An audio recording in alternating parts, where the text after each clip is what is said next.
Hi, everyone. I'm Paul Whitcover, the Associate Dean of the Online MFA, and I want to welcome everyone to the first Wireside Chat of the new term. Yay! I'm here with my guest, Instructor Amy Bai. Hi, everyone. I will proceed to introduce her, and then we will begin our conversation. Amy wrote her first novel on a bet.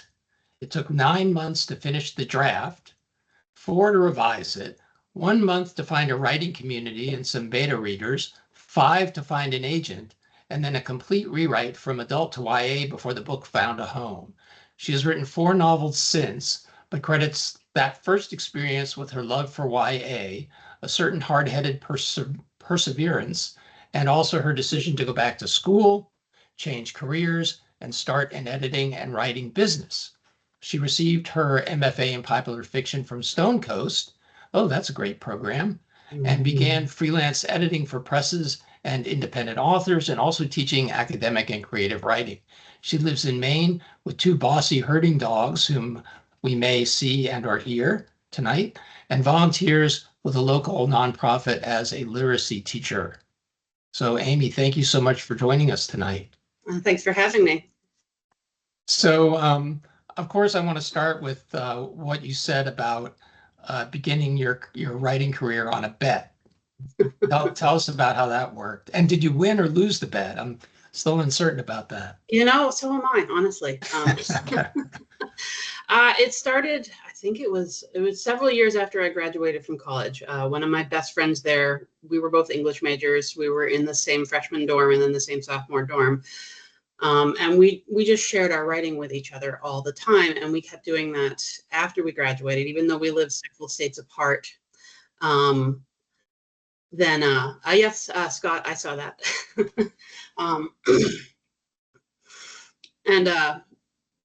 Where was I? Right. So we, we'd visit. He was in upstate New York. I moved all over, honestly. I lived abroad. I lived up and down the East Coast, but we still would visit and we'd share our writing. And he was this just terminal bachelor. He had this very long-term girlfriend who was incredibly patient. But mostly I asked him to come visit me because he did. He lived like a bachelor. I couldn't imagine anyone wanting to live in the apartment that he was living in with him, because it looked like a frat house. And so I was always teasing him about this long-term relationship he had and the fact that he lived a lifestyle that sort of implied he didn't want her to move in with him.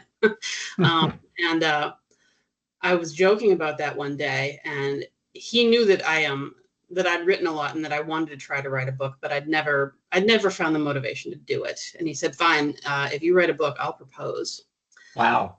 Yeah, I know. I'm honestly not sure either of us had any idea what we were getting into. So you wrote the book, and did he in fact propose? Yeah, he didn't wait until I was done with the book, which is okay. Just as well, because it did take a while. Yes, exactly. Wow. And and I assume that his long-suffering girlfriend accepted the proposal. She did. In fact, I officiated their marriage. Oh, that is so awesome. And are they still married? They are. Yep, they've got 2 kids, and they still live in upstate New York. So. Well, that's incredible. So really, they owe it all to you. Yes, it's definitely about me and my book. So have you ever incorporated this story into any of your fictional works? No, I haven't. It's a great story. It's an incredible story. I mean, I think you should probably write it as a screenplay. Oh, that's a good idea. I would need his permission first. I'd need her permission first. Yeah, it's a great story though. Wow. Yeah. I didn't know what to expect. So you, in writing this book to win this bet, you found yourself writing YA. Not at first. I thought I was writing adult fiction. So tell us a little bit about that. Like, how did you make the journey from adult fiction into YA?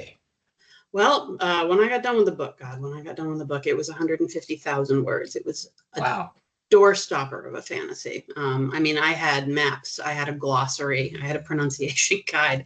I basically I could have done a D&D campaign over everything that I'd written about that book. Right. It sounds great. Proud of that. But I had absolutely no idea about how to find an agent. What happened after you finished the book, which obviously the first step is you revise that book a great deal, but I'd never had to do that before because I'd never written anything that length. And so when I got done with it, that's when I started looking for other people to read it. And I didn't really have anyone in my life except my friend who was at that point preparing to get married. So he was a little busy. So that's when I started looking for other writers online. And I learned that my book had a lot of elements in it that were YA and yet a lot of elements that were very much adult. And that was probably going to be a little confusing for people. It took quite a bit to get my head around that. I was a way away from a graduate program in creative writing. I wasn't anywhere near going to school yet. So I was learning all of this on the fly.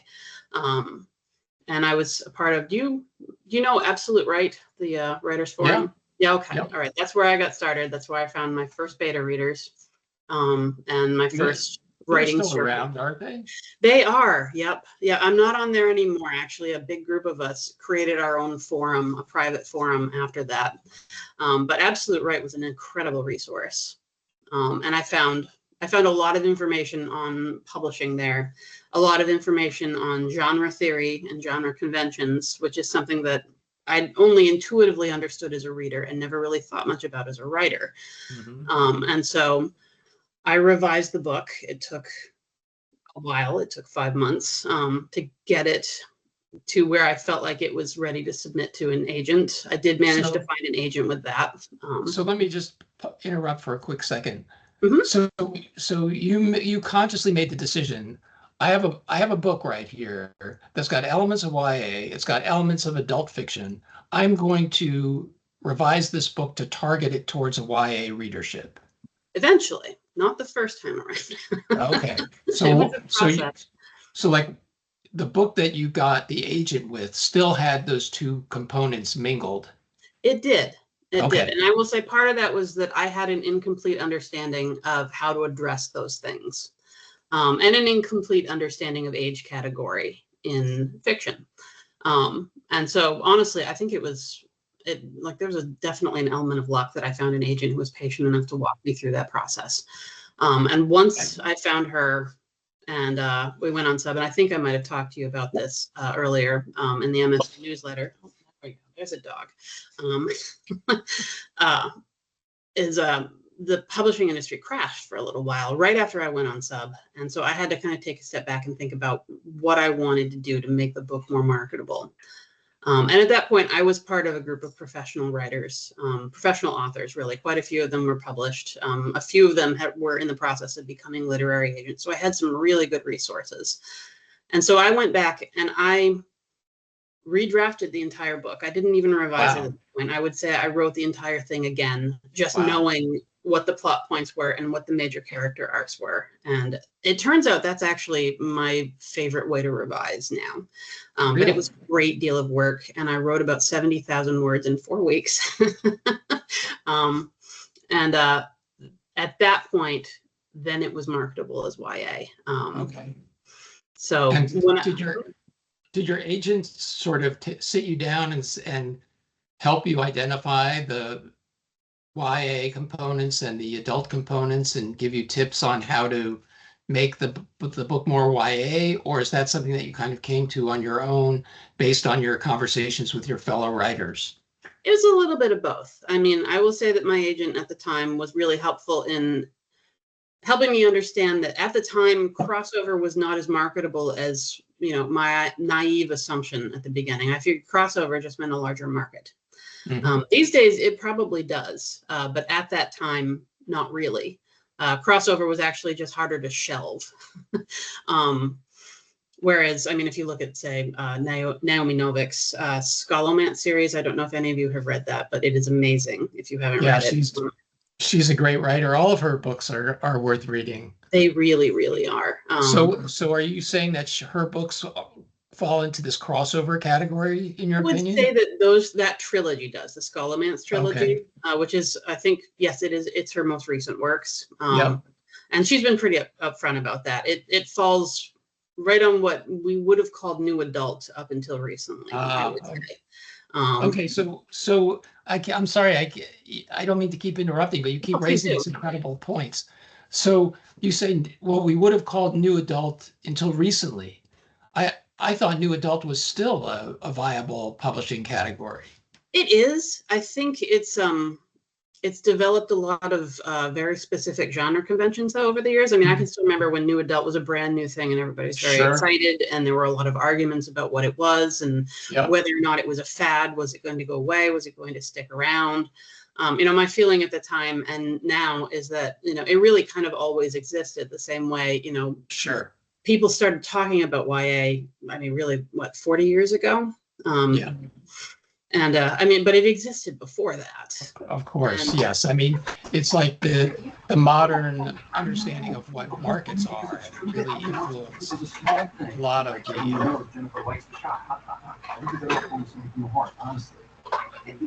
somebody that I shouldn't be hearing. Okay, there we go. Muted. Sorry about that. oh, no, that's right. Well,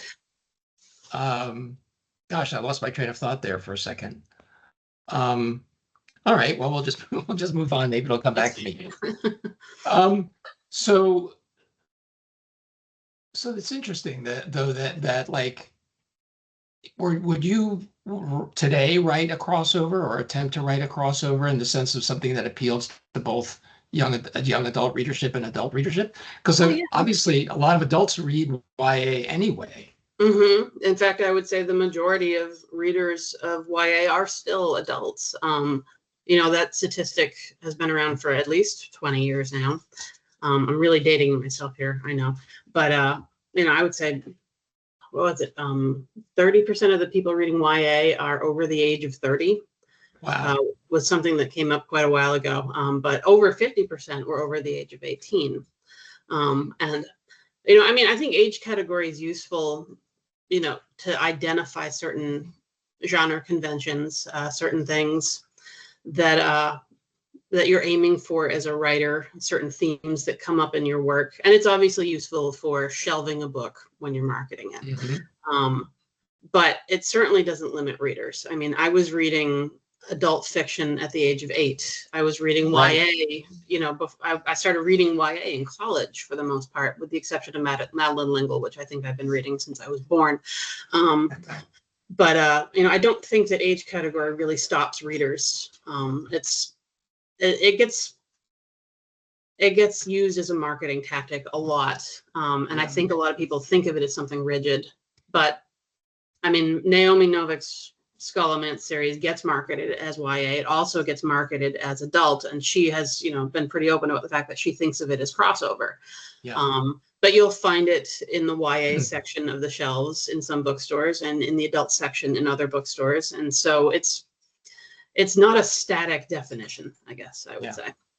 I find that so interesting, and it's kind of an indication of the way that these genre terms evolve over time, because I do think at one point, if we look back at the history of YA as a genre, it really, one of the defining characteristics of it, and I mean, I guess this is still true today to a degree, is that in fact it is targeted towards that particular audience of that age.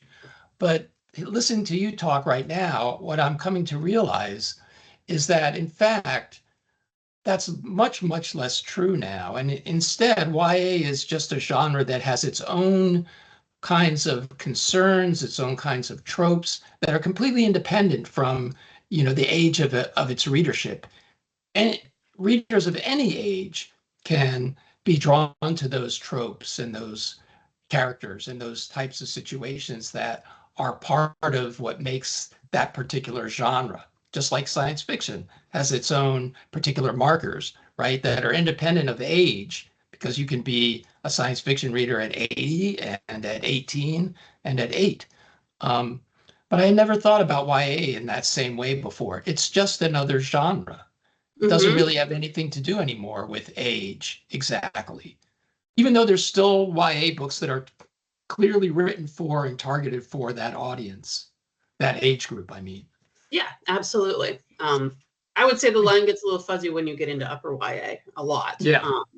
Sure, because then you've got the YA, at that upper limit, It's like, where does that end, and where does what we were just, defining a relatively new genre as new adult, where does that start? And then where does adult start? How do you divide these things? Yeah. And I mean, to a degree, it's very arbitrary. Yep. I would say, I mean, a lot of it has to do with marketing, which I'm not trying to say that genre conventions aren't important or worth considering or fascinating for that matter. I mean, I loved studying them when I was in grad school. I love thinking about them now as a reader, as an editor, as a writer. But they're not, they're fluid. Exactly. They evolve as society evolves, as readers do. I'm going to start pulling a few questions out of the chat. Here's one. Is new adult similar to contemporary fiction? Oh, but I mean, contemporary has a lot to do with setting, I would say. I mean, please feel free to, jump in as well, Paul. This is just my experience and my opinion. So contemporary has a lot to do with setting, whereas YA, middle grade, lower YA, upper YA, adult, new adult, those have to do with the age of your target demographic from a marketing perspective, again, and there are genre conventions associated with that. I will say that I've seen a lot of new adult fall into contemporary in terms of setting. Right. I feel as though when the genre was invented, because it was really invented as a kind of a marketing ploy, it began that way.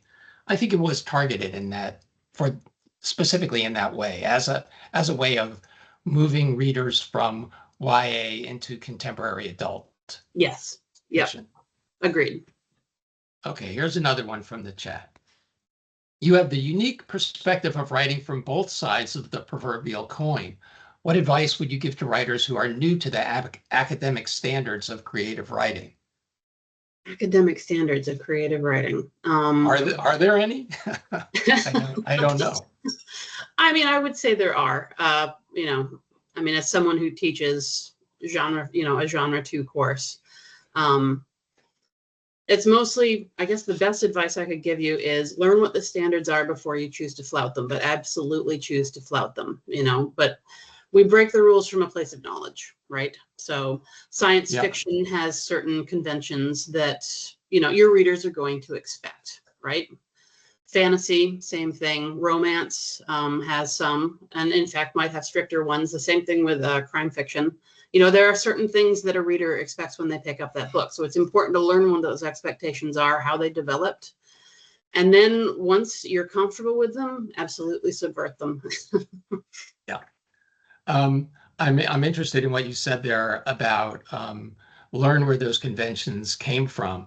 Do you think it's important for student writers in the MFA to have a knowledge of the history of the genre that they're writing in? And if so, how deep does that historical knowledge need to be? I think it's important to have, yes.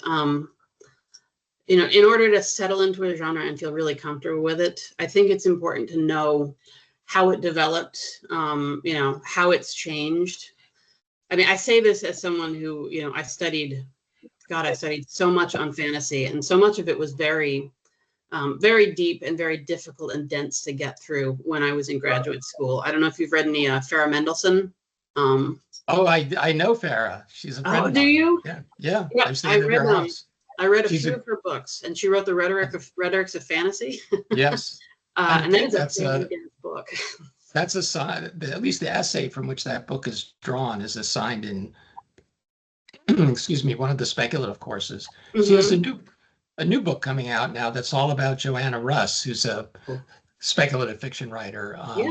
Wrote in the new wave era of science fiction back in the 60s and 70s about the female man, which is one of Joanna Russ's more famous novels. Yep. Here, I'll put it in the chat for anybody that's interested. Oh, yes. I'm going to have to put that on the TBR list, which is huge, but still. But yeah, I read Farah Mendlesohn. I read Jack Zipes. I read. Yep. I read quite a bit on the history of fantasy. God, I think I read some of the first short stories and novellas that were considered to be designated as fantasy. I'm not going to be able to remember the names of them off the Something to do with Elfland. Why am I not remembering the full name now? Oh, the Lord Dunsany, the King of Elfland's Yes. daughter. Yeah. Yeah, that's the one. And I read all of that as a graduate student, and while it felt like quite a slog, some of it at the time, Yeah. it really gave me a better understanding of the conventions of fantasy, the places where people have used those conventions to surprise the readers, to come up with something completely different. And it gave me a real appreciation as a reader, I would say, even more than as a writer, for when somebody does something new, because there isn't that much that is truly new out there in genre, but when it comes up, it's astounding.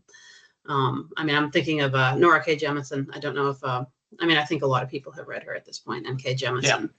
Yeah. Some of what she's done is just push the field, and it's really, really inspiring to read. And part of why I find it so inspiring, I think, is because I've read so much of the history of the fantasy genre in Western literature, particularly. Right. So I would say it's helpful as a graduate student. I mean, is it necessary to write a novel? No, I would not say it is. But does it help? Yes, absolutely it does. Plus, it's just good to know. It's interesting stuff. Yeah. I went on about that for a little bit. I'm sorry. No, that's perfectly fine. I agree with everything you said. So, and I'm very happy to hear it for that reason. Okay, so I'm gonna grab another question out of the chat. A lot of great questions in here.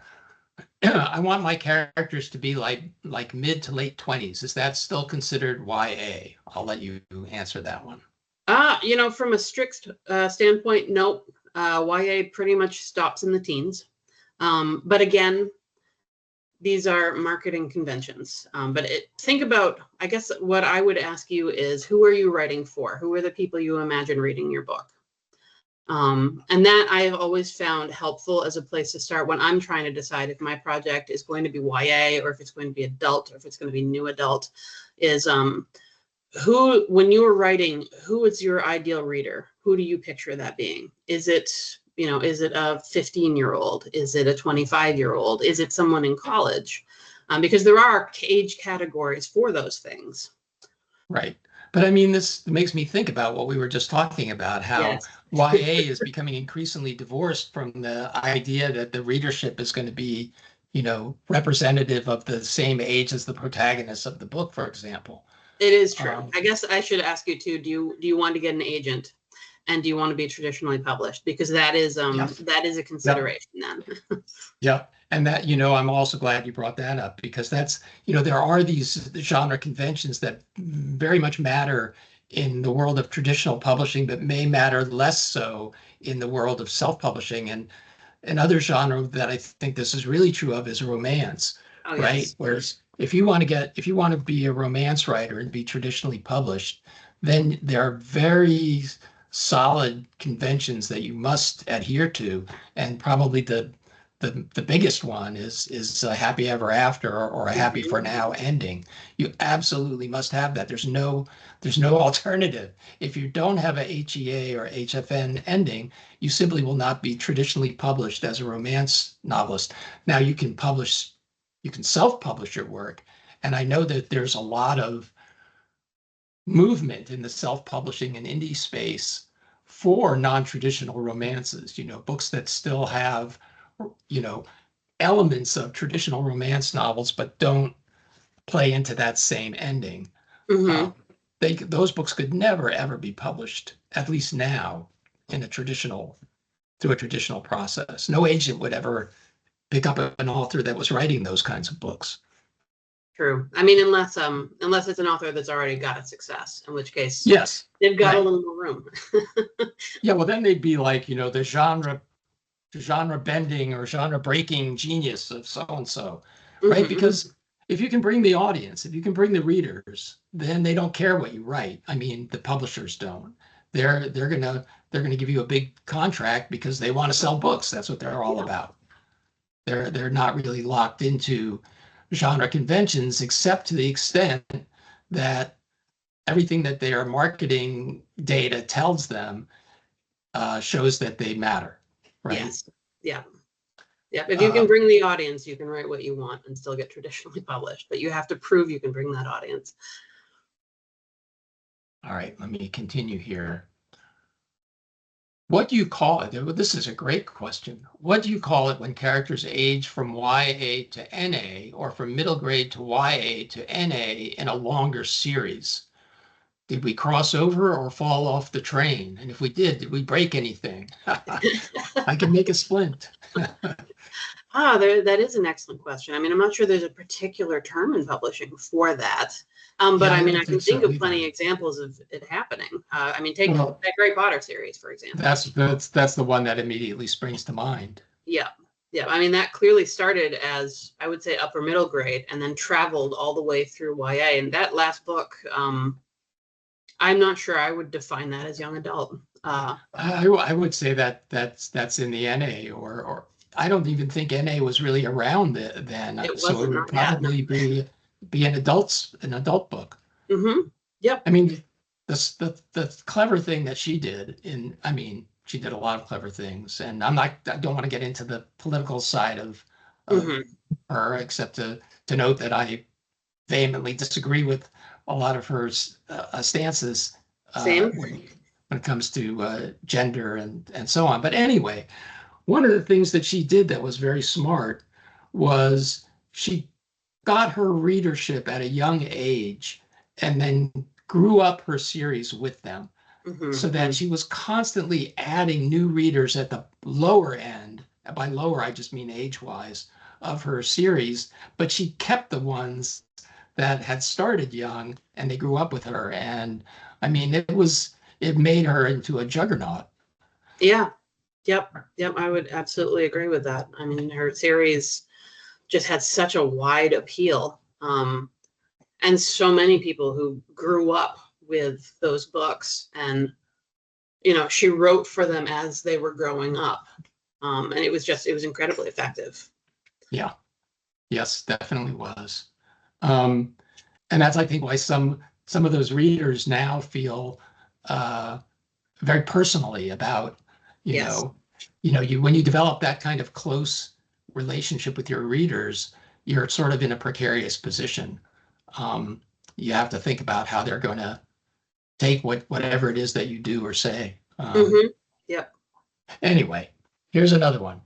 This may be a novice question, but how do you decide to write a story in third or first person? And I guess the question is like, how do you know which is the right point of view for your story? And, I have an entire, actually, I don't even put it in the announcement section when I'm teaching YA2. I put it in the general discussion because it takes up so much space. But I have a whole spiel about that because it's a difficult decision to make. And it depends partially on what feels right, obviously. And sometimes you just have to keep trying. Yeah. You try the scene in first person, you try the scene in third close, you try the scene in omniscient, even try the scene in second person. I can never pull that one off personally, but I have seen it done, and when it's done well, it's extraordinary. And you start by trying to see what feels right, but you also think about what it is you're trying to get out of it. I was just having this conversation with someone the other day about what first person does versus what third person limited in particular does. And third person limited, just to back up for a minute, is third person where you pretty much only understand what one character is able to understand at a time. So it's got that immediacy of first person, as opposed to omniscient, where you've got sort of a narrator who's taken a big step back and can see what everybody thinks and feels simultaneously. So first person is, as I just said, it's a very immediate and a very intimate point of view. So if you're looking for something that's really close, really up in your character's head, then first person might be the good choice. Third person adds scope, and it gives you a little flexibility in terms of narrative distance, I would say. So, you can have a third person limited that is very limited and very close. I'm thinking Leigh Bardugo's Six of Crows in the Crooked Kingdom. I don't know if you've read that, and I'll try not to spoil it with anything. If you haven't, she did a great job with that duology. But that is a fantasy heist series, duology, really. And she has 6 point of view characters, and she is flipping between them with each chapter. And that is third person limited. And so you only know what that particular character knows while you're in their head in that chapter. Even though as a reader, having read the chapters that came, before it, you understand more than that character does. So you get this instant dramatic irony, which is also wonderful. Third person gives you more scope, because with first person, your reader's only ever going to know what your one narrator knows. But it does allow you to have a very intimate reading experience. It allows you to get way into their head. So first person tends to be very popular in YA. I was just gonna ask you about that. Yes, yeah. First person is still, God, I've been writing and reading YA I've been on the publishing end of YA for about 20 years now. I feel very old right now. And first person has been the most popular point of view in YA the entire time. That has not changed. It's still the one you're most likely to run across when you pick up a YA book. That said, I've just given you several examples of third person in YA. And again, if you haven't read Leigh Bardugo's Six of Crows and the Crooked Kingdom, that's a great place to start. But I hope I answered that question. Tell me, did I? That was a fantastic answer. Yes, thank you very much. That was a nice refresher on the distinctions between these points of view. I think they're very important, and I might even actually want to stick with that a little bit, because I feel as though some of the writers in our program are, and this was one of the most difficult things for me to learn as a writer, was point of view, and especially the distinctions between third person limited, third person omniscient, and then the sliding scale of narrative distance that you can achieve within those, especially third limited, within that point of view. Yeah. So how would you describe to students? What would be a good, an exercise or just a good convenient way of thinking about how to distinguish these points of view so that you don't slip between them inadvertently, either into head hopping or into otherwise blurring the point of view of your book? And for that matter, why is it important not to blur the point of view of your narrative? Okay. Wow. Well, first, I just want to say sliding scale is just a great way to put that, because narrative distance is a very slippery thing. All right, so let's take it from the first part, which would be how to determine which point of view is which. I just want to make sure, did I get all that? You asked several questions. Yeah, that was a big question. I apologize. I was just kind of throwing things at you. No, it's great. I love talking about this stuff. I think about it all the time, which is probably a little weird, but I think you're among fellow writers here. I think we are all, we all think about this stuff a lot, maybe too much. I don't know. That's the best thing about being in an MFA program. In my experience, it was just such a wonderful experience when I was in my own graduate thing, just to realize I wasn't the only weird person who thought about. That's right, exactly. Okay, I would say the first thing that you want to ask yourself when you're trying to determine narrative distance in particular, whether that be first person or anything on the continuum of third person. Technically, there's a little bit of a continuum in first person too, which I'm not going to get into that. That's the academic essay I wrote last year. Does your reader know more than your point of view character? And if so, how do they know it and why? Now, maybe they know it because of what we like to call dramatic irony, which means you've got a character who is maybe a little unreliable, who thinks things about themselves or about other people, and you kind of know as a reader that they're wrong about it and that they're going to figure it out. And part of the narrative tension is waiting for them to find that out. How are they going to find it out, and how are they going to respond? It's one of my favorite forms of narrative tension, honestly. But you can do that in first person. It is difficult, however, because you are right up in that character's head. You are looking out of their eyes. So what they think is what you as a reader understand. Third person, again, it's that sliding scale. Third person can be quite close, or you can move away narrative distance, allowing your reader to know more than your character does, which can be done by changing points of view, by having more than one perspective in your book. And again, Leigh Bardugo is a good example of that. Or it can be done by backing out steadily towards an omniscient point of view, where you have a narrator who is unnamed. True omniscient writing has an unnamed narrator who knows everything that's going on in every person's head. The best example I can think of off the top of my head that is occasionally classed as YA and occasionally classed as adult, again, is Erin Morgenstern's The Night Circus, which a lot of people have read. That a pretty famous book. It's fantastic if you haven't read it. And Erin is a wonderful person who worked really, really hard to achieve that degree of just under omniscience. That's what I would call it. I wouldn't say it's all the way into omniscient writing. But we know what all of her characters are thinking, and we can know that in the same scene. Whereas in third person limited, or in first person, if you've got multiple perspectives, you have to have a scene break or a chapter break and switch to another character's point of view and into that character's voice in order to know what a different character is thinking. So that I would say is the difference between omniscient and limited or first. And I might have gone a little past the question there. I'm sorry. No, that's all right. But so just sticking with the Erin Morgenstern book and her narrative approach for just a second. And I apologize to everyone. I'm going to get back to questions in the chat in a second. If we know what every character in a scene is thinking or feeling, how are we not head hopping? What is the distinction then between a competently employed omniscient or near omniscient and head hopping? I would say it's two things. I mean, and again, this is just my opinion. Yep. One is extraordinary control. I would say, I mean, for me personally, omniscient is the most difficult point of view to write from, because you have to maintain that control the entire way through it. Totally agree. Yep. And two, I think that's why it's fallen out of favor.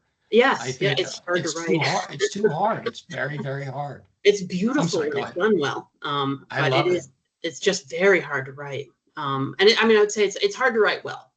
I've seen some modern examples of it that I will admit I was a little less than impressed by, because they did feel like head hopping.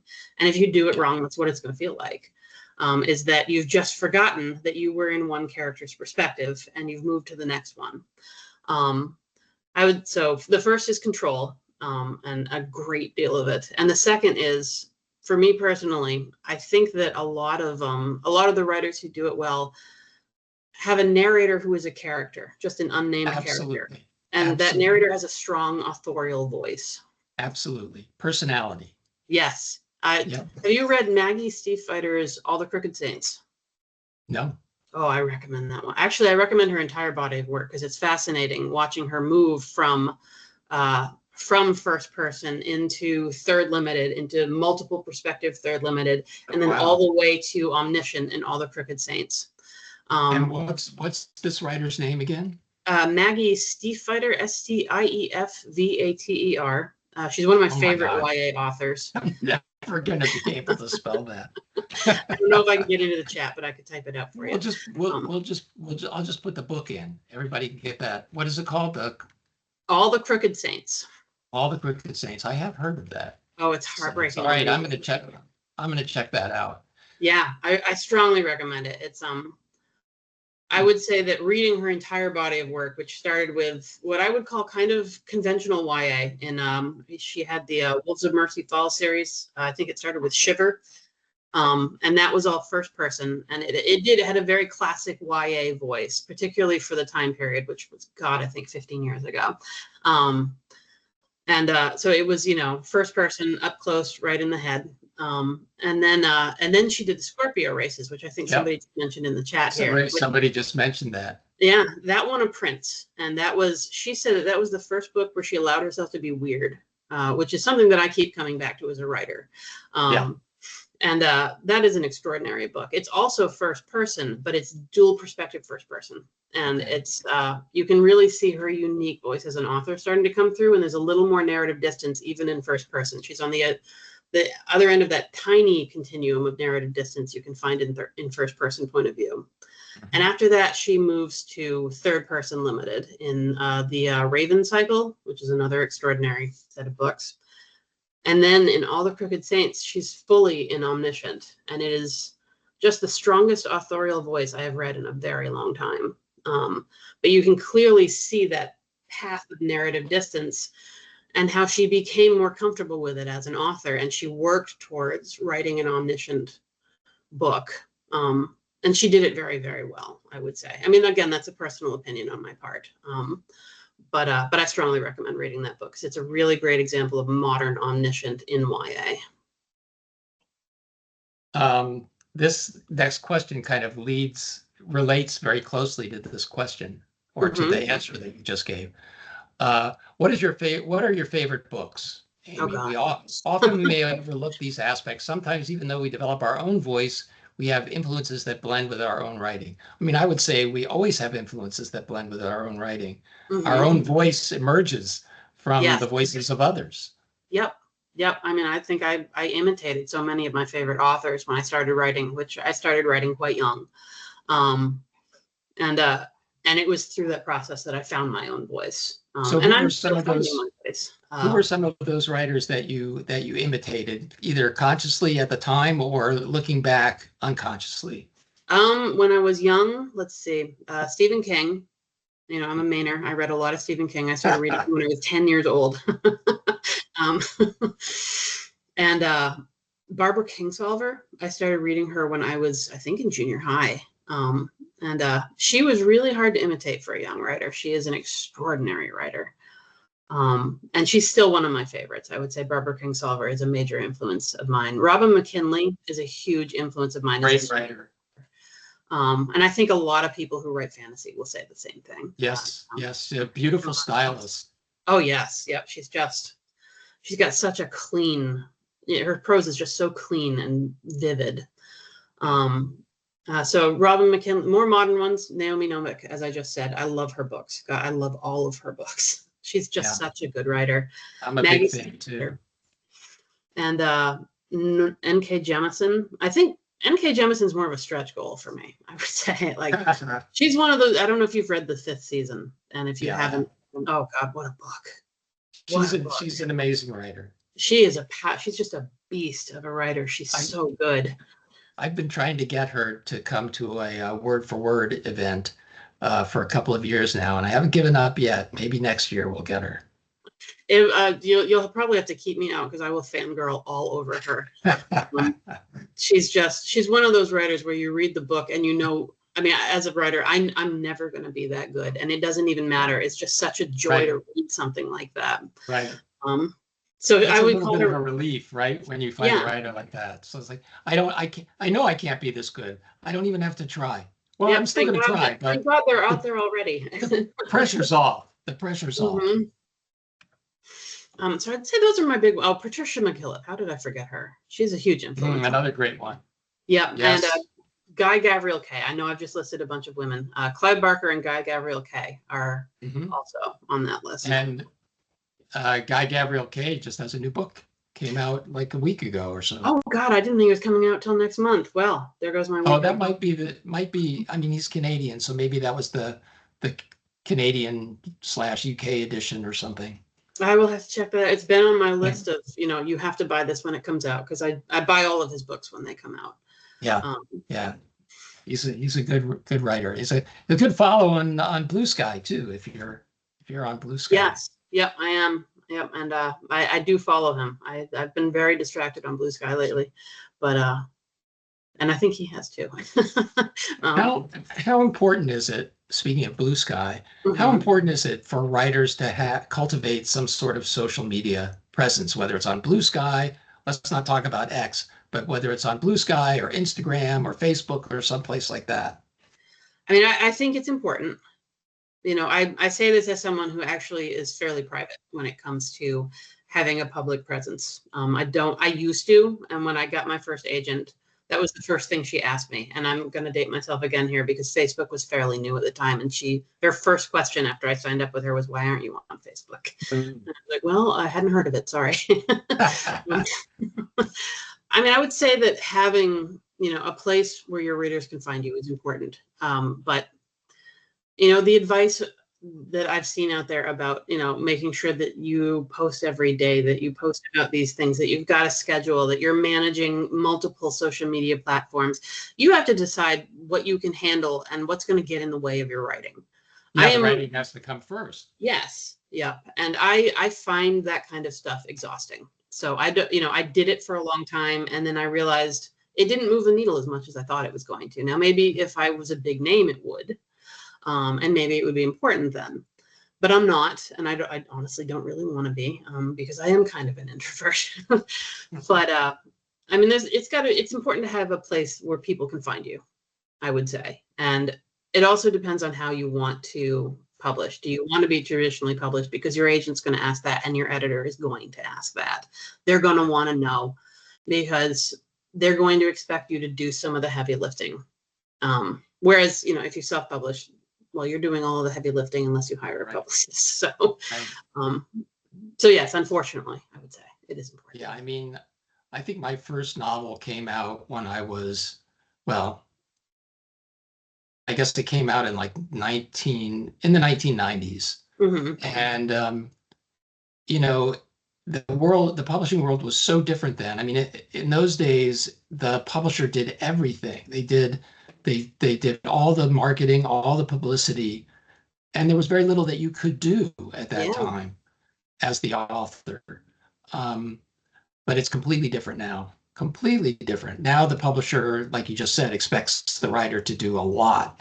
And the smart writer does a lot. The smart writer does not trust the publisher anymore to do all of that marketing work for them. Unfortunately, that's another responsibility the writer has to shoulder these days. Yeah, it is too bad, but it's just something to brace for. I would say, I mean, when my first book came out, my publisher did what my publisher did versus what I did. There was a very clear difference in impact. I was expected to do a lot more of the heavy lifting than I had been braced for. Right. And most of what I did ended up being local efforts, which, they did have in it, they did help. They helped a great deal. I ended up doing a lot of book signings in a lot of bookstores. I got invited to a lot of events. I got invited to a lot of high school workshops. I got invited to speak at high schools and middle schools. And I would say I found that to be the most impactful as an author. And maybe that's because I could see the people that I was talking to, and I could see the effect that I was having. But, I did have schools and libraries, mostly in New England, that ordered my books because of that. Whereas, my publisher, on the other hand, I mean, she was the one getting me in front of big names. She was the one getting my book reviewed in places that I could never in a million years have gotten it to. So between the two of us, I would say, we did move the needle, but there was stuff that my publisher could do that I absolutely could not do. I wouldn't even know where to start with most of that. But I did eventually, I guess I would say I eventually decided what I was willing to do and what was getting in the way of my writing. And having 5 social media platforms really got in the way of my writing. So. Right. All right, I'm going to dip back into the chat here for another question. See if I can find it. I had it here a minute ago. It was a question about, I can't actually find it now, but I sort of remember it. What about writing in the past versus writing in the present tense? Oh. How do you make that? How do you make that decision? And what is the effect of choosing those tenses? Oh, that's a great question. And I'm not sure if I can address it just in YA, although you can see examples, obviously, past versus present tense. I would say present tense, much like first person, gives that sense of immediacy. Everything feels a lot more up in your face. But it's a hard tense to maintain, and it's harder for some people than it is for others. It's easy to fall back into past tense because that's how we tend to talk to each other. about when we're telling a story, we tend to go with past tense. So one of the struggles I would say with present tense is that you really, really, really have to proofread and copy edit your work, because it's very jarring to go from present to past. And you also have to know English grammatical construction quite well. You have to be really comfortable with it to know when, your character is taught, things are happening in present tense, but your character is talking about something that just happened. So they are speaking in past in the moment when, you're describing a scene in present tense. And that can get a little complicated at times. That's something as an editor I see a lot, because present tense has become increasingly popular, particularly in YA, but I would say it's become popular in adult fiction as well. And one of the things that I work with my clients a lot is, knowing when to use present versus past tense when your story is written in present, because we fall back into past tense very easily. It's natural for an English speaker to do that. Past tense as a writer, it's more flexible, I would say. And it adds a little narrative distance. Again, narrative distance comes from a lot of different places. So it's point of view, it's the tense you choose. And it's, as we both said, it's a continuum. It changes. It can change throughout the course of a story, but you want to pick something and aim for it. So past tense gives a certain amount of distance from what's happening, but it also gives you a little more flexibility in how you can describe those things. And again, this is Western stories and the English language, which is just geared towards past tense. So it's a little easier for people to read, but it doesn't give the same kind of intimacy and immediacy that present tense will do. I will say it's difficult, I find, for a lot of new writers to maintain present tense throughout a book-length piece of fiction. Yeah. It's a long process, and you keep having to correct yourself. Yeah. Well, you have to train yourself I think, as a writer to do that. Listening to you talk with such insight about these craft elements of narrative really makes me understand that you're coming at it both from the standpoint of a writer who's thought about these things deeply, but also as an editor, as somebody who works with other writers. So could you, I know we're kind of coming to the end of our hour, but could you talk a little bit about the editorial side of what you do and how you got into that maybe, and how that impacts your writing? How are you able to do both of them without, negatively impacting the other? Practice. Practice and understanding that I'm going to fail occasionally. I got started editing right after I got my MFA. So I graduated from Stone Coast. I had actually just planned to start teaching, which is hilarious because I spent 8 years in higher ed recruiting. It's not like I didn't know how hard it is to get a teaching position.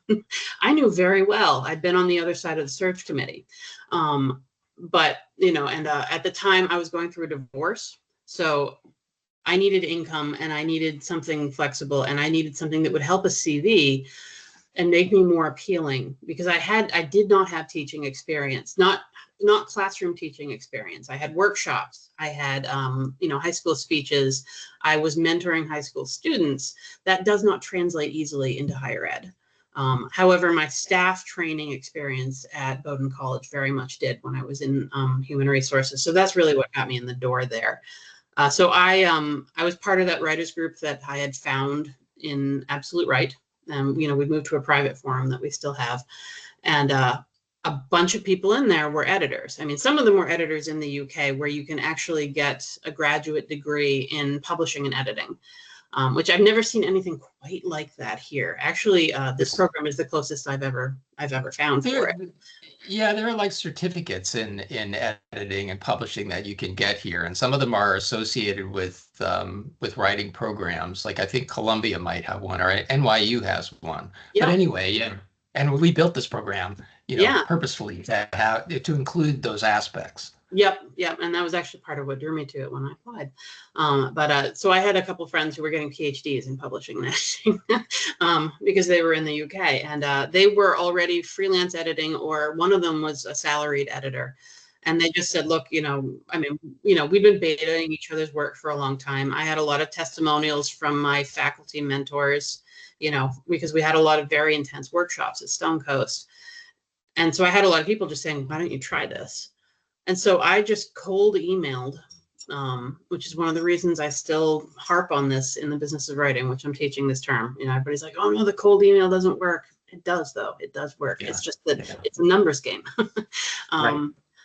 I think it was 7 publishers, large presses, small presses, mid-sized presses, and just said, you know, this is where I'm coming from. You know, these are my qualifications. Are you contracting out? Can I take an editing test? And 4 got back to me. One of them picked me up 4 days later, very fast.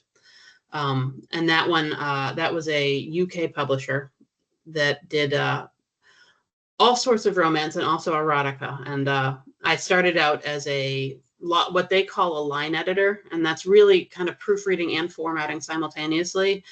And in a month, I started copy editing for them because I was really already doing it. I couldn't help it. And then after that, I started developmental editing, and I spent almost 2 years there doing all of that as their only American editor. And so every time that an author wrote something that was set in America, I also ended up being what they call the yank pick. So I was the one who was correcting, you know, I guess you could call that copy editing of an extremely specific sort. Right. Right. And that was how I got started as an editor. As I wanted to go to publishers first because I wanted that experience of, you know, getting through the publishing process and being part of it. I wanted to know how house style sheets worked. I wanted to know how an editing team worked and how they worked to package an entire book, like what that process looked like. I knew that would make me a stronger editor, and that if I did decide to go out with authors individually, I'd be able to market myself as someone who had been on the inside of the industry. And that is definitely how it worked. I freelanced for several publishers. I still pick up a little bit every now and then for a publisher. And then me too. That made me a much stronger editor and a much more appealing advertisement for an editor too. So, and I think the second part of your question was, how do I keep it separate from my writings? Which is, or how do you manage not to let it take over all your writing time? How do you protect that time? Have you ever heard of the program Write or Die? No, it's fantastic. I think it's $10 for the desktop version, but all it is, and I mean, there's got to be 100 of these out there now, is it's a very simple text editor program, except that it's got a timer. So you put in a goal. You want to write this many words. You're giving yourself this much time to do it. So, you know, maybe it's 500 words in 20 minutes, or maybe it's 1,000 words in half an hour, whatever you want. And it takes over the whole screen. So you can't click out of it until it's done, unless you want to hit Control-Alt-Delete and shut your computer down. And it's timing you. So it's actually looking at your typing speed. And if you're not typing fast enough to meet your goal, the screen slowly goes from white to pink to red. Oh my God. It's this very deep, bloody red. And then it'll start showing you pictures of things like spiders and snakes.